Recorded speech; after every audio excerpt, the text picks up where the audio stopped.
जय हिंद फ्रेंड्स, कैसे हैं आप सभी लोग। उम्मीद करते हैं आप लोग अच्छे होंगे। तो आज हम आ गए हैं अपने एक नए वीडियो को लेकर, जिसमें मैं ये बताना चाहता हूँ आप लोगों को। काफ़ी लोग कह रहे थे मुझे कमेंट के माध्यम से कि सर ये बताइए कि जो हमारा वेटेज है हर सब्जेक्ट के अकॉर्डिंग, मतलब हमें जीएस के पोर्शन को लेकर हम बड़ा कंफ्यूज हैं कि हम कैसे मतलब प्रिपरेशन करें, क्या क्या पढ़ना है क्या नहीं पढ़ना है, कौन सब्जेक्ट पहले पढ़ें कौन सा सब्जेक्ट बाद में पढ़ें। तो उसके रिगार्डिंग मैंने एक वीडियो बनाया हुआ है। मैं उस वीडियो के मैं आपको बताता हूँ कि कौन से सब्जेक्ट को ज़्यादा पढ़ना है आपको और कौन सा वेटेज। आपके पास अगर कोई पेन या कॉपी हो तो उस पेन कॉपी को ले लीजिए आप, जिससे आपको नोट करने में आसानी हो। तो चलिए शुरू करते हैं आज का वीडियो। तो सबसे इम्पोर्टेंट जो टॉपिक है हमारा, वो पहले हमने इसको, हमारी जो स्ट्रेटजी है उस स्ट्रेटजी में आप देखिए कि हमने इसको जो है 4 पार्ट में डिवाइड किया है। ठीक है, ये हमारी जो स्ट्रेटजी है इसको हमने 4 पार्ट में डिवाइड किया है मोटा मोटा। तो सबसे अच्छा पहला जो सबसे ज़्यादा है, जिसमें क्या है कि वेटेज सबसे ज़्यादा है और सिलेबस इनका कम है। इनका मतलब वेटेज से मतलब मेरा ये है कि सबसे ज़्यादा मार्किंग जिसमें आधा से ज़्यादा आती है और सिलेबस सबसे कम होता है इनका।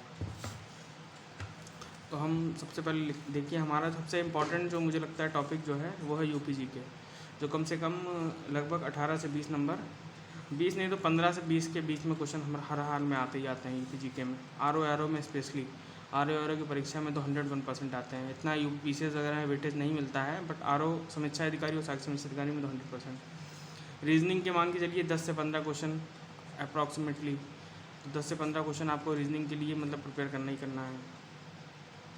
उसके बाद बचती है मॉडर्न हिस्ट्री। मॉडर्न हिस्ट्री में आपको अच्छे खासे टॉपिक मिलेंगे। मॉडर्न हिस्ट्री मतलब आपकी शुरू हो जाती है, आप प्रिपेयर अगर करिए तो मॉडर्न हिस्ट्री 1600 से करिए, 1600 से लेके आज़ादी तक। वहाँ तक अगर आप कंप्लीट करते हैं अच्छा खासा, तो ये मान के चलिए आपका लगभग कुछ नहीं तो 10 से 12 क्वेश्चन आपके कहीं नहीं गए, आराम से आपको मिलेंगे। इंडियन जोग्राफ़ी और अपना जो इन्वायरमेंट है, इन दोनों टॉपिक को आपको मिला के पढ़ना है। भारत की ज्योग्राफी में जैसे नदी हो गया, आपका पहाड़ हो गए, और क्या कहते हैं अलग अलग स्थल हो गए। इसी में आपको इन्वायरमेंट जोड़ लीजिए आप, रामसर साइट्स वगैरह हो गई, प्लस कौन सा वन्य जीव अभ्यारण्य कहाँ पे है। ठीक है, और इसमें कुछ करंट के टॉपिक भी रहते हैं। तो मतलब इंडियन ज्योग्राफी और इन्वायरमेंट को दोनों को मिला लें अगर, तो मेरे ख्याल से कुछ नहीं तो 8 से 10 क्वेश्चन आराम से आपको मिलेंगे। साइंस के अगर बात करें, साइंस पोर्शन की, साइंस पोर्शन में बायोलॉजी का जो वेटेज है वो सबसे ज़्यादा है। तो बायोलॉजी को आप लोग जो है बहुत ध्यान से पढ़ें, जिसमें स्केलेटन हो गया, हार्ट हो गया, नर्वस और क्या कहते हैं डाइजेस्टिव सिस्टम हो गया, और आपका सेल से क्वेश्चन आ जाते हैं कभी। कुछ छोटे छोटे प्रोकैरियोटिक और यूकैरियोटिक में डिफरेंस मतलब डिफरेंस नहीं पूछता है वो, एग्जैक्टली पूछ लेता है कि कौन सी कोशिका प्रोकैरियोटिक होगी कौन सी यूकैरियोटिक होगी। और सब उसके बाद आता है एग्रीकल्चर। एग्रीकल्चर में भी आप इसको यूपी जीके से भी जोड़ सकते हैं और इंडियन ज्योग्राफी से भी जोड़ सकते हैं, क्योंकि दोनों के लगभग मिलते जुलते एग्रीकल्चर से क्वेश्चन आ जाते हैं कभी कभी। तो ये सबसे पहले आपको इन 1 2 3 4 5 6 7 टॉपिकों को पढ़ना है, क्योंकि हमारे पास समय बड़ा है, कम बचा हुआ है। क्योंकि अब नोटिफिकेशन के लिए कभी भी, आज तो आरटीआई किसी ने लगाई थी जो बता रहे थे कि आरटीआई के अकॉर्डिंग दिया गया है कि जल्दी वैकेंसी मतलब आने वाली है। अब हम लोग जुलाई का वेट कर रहे थे, पर जुलाई के अगस्त भी आ गया है, तो अप्रॉक्सीमेटली आने वाली। तो ये 7 टॉपिक जो है सबसे पहले इंपॉर्टेंट है। इन 7 टॉपिकों को आप एकदम अच्छे से पढ़िए। अभी तो हम इन टॉपिकों को बता रहे हैं, इसके बाद हम यूपी स्पेशल में क्या क्या पढ़ना है इसके बाद आगे आगे वीडियो में, अगले वीडियो में या कुछ दिनों बाद वीडियो बनाएंगे, जिसमें हर टॉपिक के अकॉर्डिंग बताएंगे आपको कि मॉडर्न हिस्ट्री में कहाँ से कितना क्वेश्चन आता है, क्या क्या पढ़ना चाहिए, क्या इंपॉर्टेंट है क्यों। उसके बाद हमारी दूसरी लिस्ट में आते हैं जो मोस्ट इम्पॉर्टेंट सेक्शन में हमारा जो है, जिसमें क्या है मतलब ये तो कवर करना ही 100% करना है। इसके बाद ये दूसरे नंबर है मोस्ट इम्पॉर्टेंट है, जिसमें वेटेज थोड़ा कम है पर सिलेबस भी ज़्यादा है इसका। तो सबसे पहले वर्ल्ड ज्योग्राफी, 4 से 6 क्वेश्चन के बीच में आपको मिल जाएंगे। जैसे पूछ लेता है सुएज कैनाल के बारे में पूछ लेगा आपसे, ब्लैक सी कहाँ पे है, मेडिटेरियन सी किन देशों से मिलता है, स्कैंडिनेवियाई कंट्री कौन कौन सी होती हैं, ये सब पूछ लेगा आपसे।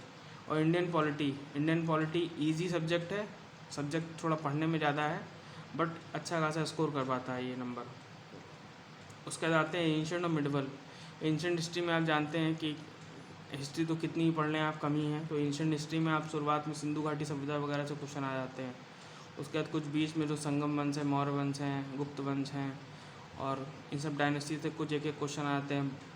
धार्मिक उससे बौद्ध जैन से हो गए, और क्या कहते हैं कुछ आपके जो सिख धर्म से हो गए, उन सब से क्वेश्चन फंसते हैं आके।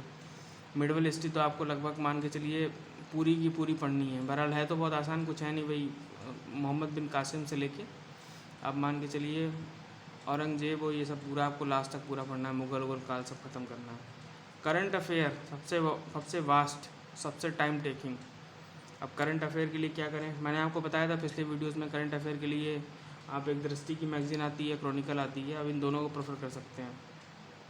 और करंट अफेयर कोशिश करिए कि मंथली करते रहिए, नहीं तो डेली भी कर सकते हैं, डेली करते रहिए तो ज़्यादा अच्छा है।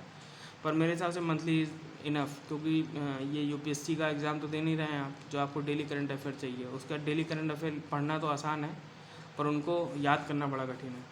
उसके बाद बायोलॉजी मतलब साइंस पोर्शन में फ़िज़िक्स सेकंड नंबर पे, मतलब फ़िज़िक्स को जो है, फ़िज़िक्स से बेसिक क्वेश्चन पूछ लेता है, कोई पूछ लेता है कि CGS जो होती है पद्धति क्या होती है, MKS पद्धति क्या होती है, इनके बारे में पूछ लेता है।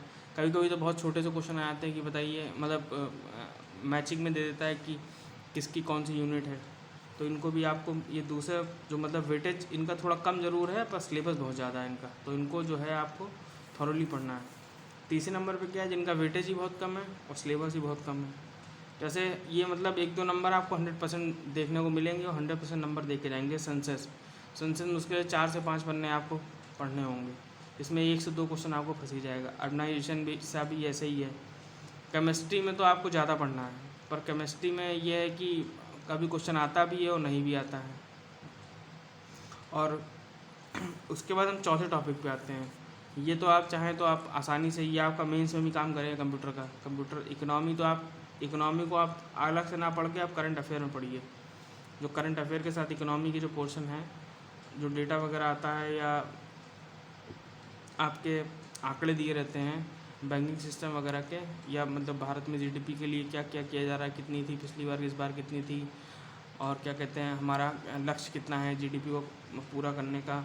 और कभी कभी तो बहुत बेसिक NNP पूछ लेता है ना, NNP और NNP वगैरह पूछ लेता है। और क्या कहते हैं कभी कभी कुछ मतलब ऐसे क्वेश्चन आ जाते हैं जो करंट अफेयर से जुड़े रहते हैं।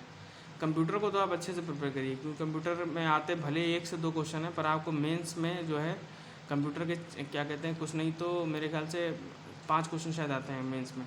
तो मेंस में 5 क्वेश्चनों के लिए आप जो है कंप्यूटर का जो वेटेज है आपका, कंप्यूटर जो है आप बहुत अच्छे से करिए। आप मतलब इस तरह पढ़िए कि थॉरली, मतलब ये नहीं कि आप थोड़ा सा पढ़ लिया, आप मतलब उसको MCQ बेस ना पढ़ के आप उसको थॉरली थोड़ा पढ़िए। जैसे मतलब अगर पूछ लिया है कि, जैसे मैं एग्जांपल लेता हूँ कि आजकल ऐसे पूछ लेता है लैंग्वेज वगैरह के बारे में ज़्यादा पूछ लेता है।